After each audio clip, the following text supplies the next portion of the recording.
Voici une histoire magique. Vous avez juste à l'écouter. Les messages qui y sont cachés feront ce qu'ils auront besoin de faire pour mieux changer. Quand j'étais petite, nous partions souvent en randonnée avec mon père et mes frères. Nous emmenions des tentes, des duvets et de quoi manger pour 4 jours. Maman restait à la maison, loin des moustiques et des dahus. Nous allions souvent en forêt. Papa aimait l'odeur des arbres, des aiguilles de pin, de la terre après la pluie. Il aimait le bruit du vent dans les feuilles. Il aimait observer les petits animaux cachés sur leurs branches ou dans leurs terriers. Et il avait l'art de nous faire aimer tout cela. Et chaque année, au premier pas dans la forêt, nous respirions à plein poumon cette bouffée d'oxygène, cet air de nature intacte, loin des pollutions de l'homme, loin du béton et de la circulation. Nous avions interdiction d'emmener nos montres. Nous devions réapprendre à écouter nos corps pour savoir quand nous avions faim ou sommeil. C'était un véritable retour aux sources, au bonheur simple. Difficile d'être la seule fille parmi ces 3 garçons, mais je suivais bon train mes aînés. Je n'aimais pas me plaindre et voulais être considérée comme une grande, même si parfois je trouvais ça dur et que j'étais fatiguée. Une année, je me souviens, je n'avais pas voulu dire que j'avais une ampoule. Et le dernier jour, je ne pouvais plus du tout marcher. Mais je faisais ma forte et mes frères étaient impressionnés. Mon père aussi semblait être fier de moi. Et ça me donnait de la force pour avancer encore. Une année, du haut de mes 8 ans, j'étais en tête de notre file indienne et j'avançais en regardant droit devant.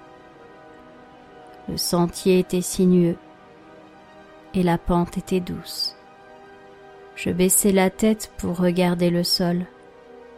Je me souviens de sa couleur, un mélange de terre et de sable jaune.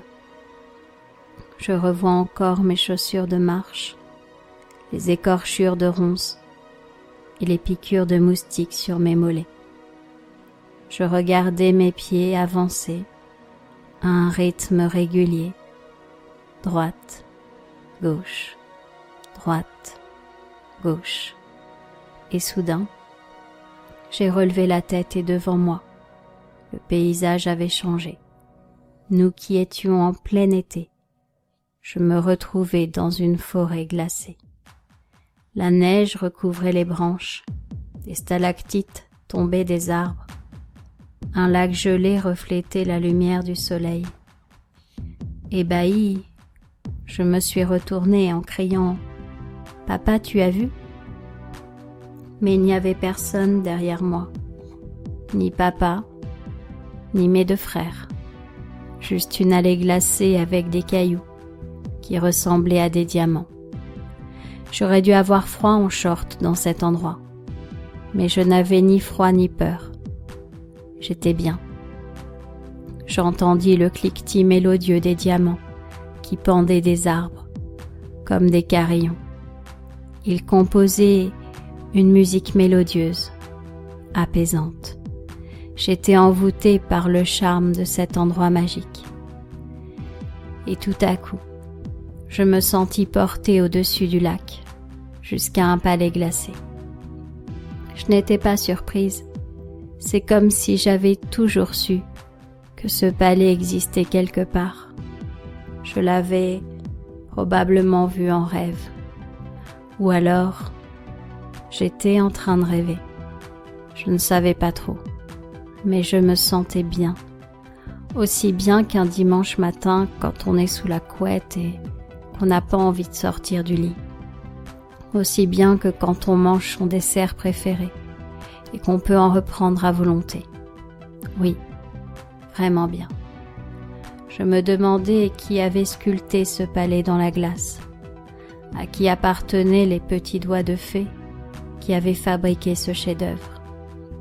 Qui avait sculpté cette rampe majestueuse et cet escalier somptueux?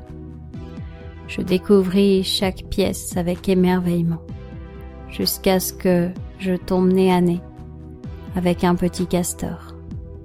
Avec ses 2 dents, il découpait la glace, taillait des blocs énormes pour en faire des bouquets de fleurs glacées. C'était magnifique. Je n'osais pas l'interrompre, mais il s'arrêta de lui-même et me dit « As-tu des rêves ?»« Oui, bien sûr. Est-ce que tu les réalises ?»« Non, pas vraiment. »« Les as-tu notés quelque part ?»« Non. »« Eh bien moi, mes rêves, je ne les écris pas, tu vois, je les sculpte dans la glace. Chaque chose que tu vois ici, chaque sculpture, c'est quelque chose que je souhaite avoir. Tu vois ce bouquet de fleurs ? Je l'ai sculpté dans la glace et demain je l'aurai en vrai. Le palais aussi, je l'avais sculpté. Et quelques jours après, je l'ai reçu en cadeau en vrai. Si tu ne dessines pas, n'écris pas, ne sculptes pas tes envies et tes rêves, personne ne saura quoi t'offrir. Quand je fais une sculpture, je dis clairement à l'univers ce dont j'ai envie. Et un jour ou l'autre, quelqu'un m'apporte mon rêve parce qu'il a entendu ma demande. Je ne savais pas. Est-ce qu'il y a quelque chose que tu aimerais très fort ? Oh oui, j'aimerais énormément avoir un vélo à ma taille, car le mien est trop petit. Très bien. Dans ce cas, sculpte ton vélo. Donne-lui la forme, la hauteur et la couleur que tu veux. C'est ton vélo. Et comme ça, l'univers t'apportera le vélo que tu veux. C'est aussi simple que ça. Demande et tu recevras. Mais si tu te contentes de ce que tu as, personne ne saura que tu veux plus. Merci Castor. Et toi aussi qui m'écoutes, tu peux demander plus. Toi aussi tu mérites mieux. Alors formule clairement tout ce que tu veux, tous tes désirs, et ton inconscient fera tous les changements nécessaires à t'apporter le meilleur. Je te laisse quelques instants pour réaliser quels sont tes souhaits, afin que ton inconscient puisse mettre en place tous les changements nécessaires à leur réalisation. Castor m'aida à sculpter le vélo de mes rêves, et je repartis du palais par le même chemin. Je remontais le sentier, je regardais la neige fondre, l'herbe réapparaître. Une fois en haut du sentier, j'aperçus papa et mes frères assoupis sur l'herbe. Je ne saurais jamais si j'ai rêvé ou si c'était vrai. Ce que je sais, c'est que depuis ce jour, je suis différente. Depuis ce jour, je crois qu'on reçoit tout ce qu'on demande, que quelque part quelqu'un nous entend chacune de nos prières, chacun de nos vœux, et je me plais à dessiner ou à écrire chacun de mes souhaits. Comme par magie, ils se réalisent les uns après les autres. Je ne remercierai jamais assez ce castor de m'avoir permis de comprendre tout cela. J'ai compris que moi aussi j'avais le droit de réaliser mes rêves.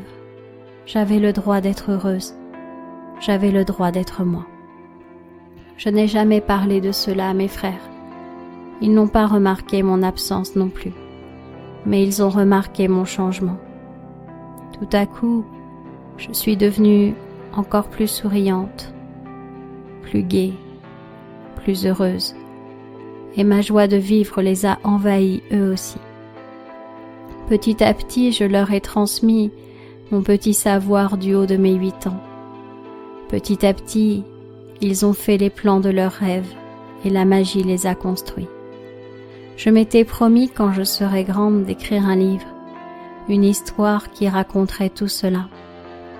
Je m'étais promis de faire partager cette clé du bonheur au plus grand nombre, avec mes yeux d'enfant, avec mes rêves en grand.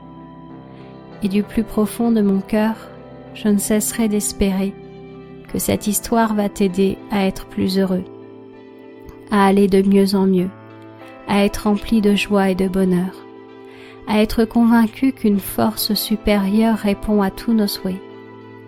Tu peux t'autoriser à demander ce que tu veux. Tu peux enfin t'autoriser à être heureux. J'emmène souvent mes filles en randonnée, comme le faisait mon père. Je leur montre ce que j'aime tant, et j'espère qu'au détour d'un chemin de traverse, un petit castor viendra les voir, pour qu'elles aussi entrent dans leurs rêves, sculptent ce qu'elles désirent le plus au monde, et attendent confiantes que l'univers les leur apporte.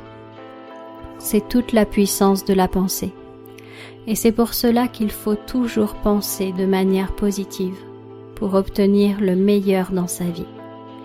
Et quand nous rentrèrent de randonnée, maman nous attendait avec une surprise. La voisine d'à côté venait de changer de vélo et me donnait le sien, juste comme je l'avais imaginé et sculpté. Merci Castor.